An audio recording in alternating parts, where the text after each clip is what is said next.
எல்லாருக்கும் வணக்கம்.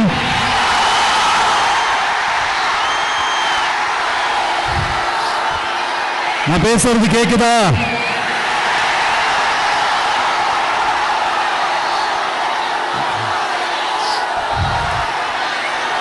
அந்த காலத்துல போருக்கு போறதுக்கு முன்னாடி போர்ல ஜெயிக்கிறதுக்காக குலதெய்வம் கோயிலுக்கு போய் சாமியை கும்பிட்டு தான் போருக்கு போவாங்களாம்.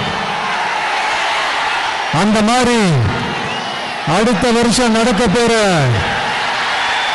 ஜனநாயக போருக்கு தயாராகிறதுக்கு முன்னாடி நம்ம மக்களை உங்க எல்லாரையும் பார்த்துட்டு போலான்னு வந்திருக்கிறேன்.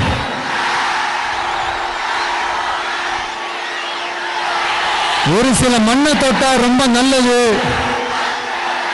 சில நல்ல காரியங்களை இந்த இடத்துல இருந்து தொடங்கினா நல்லதுன்ட்டு இந்த பெரியவங்கெல்லாம் சொல்லி நம்ம கேள்விப்பட்டிருப்போம் இல்லையா? அந்த மாதிரி திருச்சியில தொடங்கின எல்லாமே திருப்பு முனைய அமைன்னு சொல்லுவாங்க. அதுக்கு நிறைய எக்ஸாம்பிள்ஸ் இருக்கு. லைக் அறிஞர் அண்ணா அவர்கள்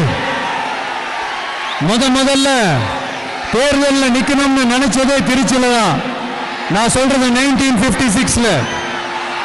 அதுக்கப்புறம் புரட்சி தலைவர் எம்ஜிஆர் அவர்கள் அவருடைய முதல் மாநில மாநாட்டை நடத்தினதும் திருச்சியில தான். நான் சொல்றது 1974ல. அந்த மாதிரி திருச்சிக்குன்னு நிறைய வரலாறுகள் இருக்குது. நம்ம கொள்கை தலைவர் பெரியார் அவர்கள் வாழ்ந்த இடம், மலைக்கோட்டை இருக்கிற இடம், கல்விக்கு பேர் போன இடம், மதச்சார்பின்மைக்கும் மத நல்லிணக்கத்திற்கும் பெயர் பெற்ற இடம், கொள்கை உள்ள மண் இது.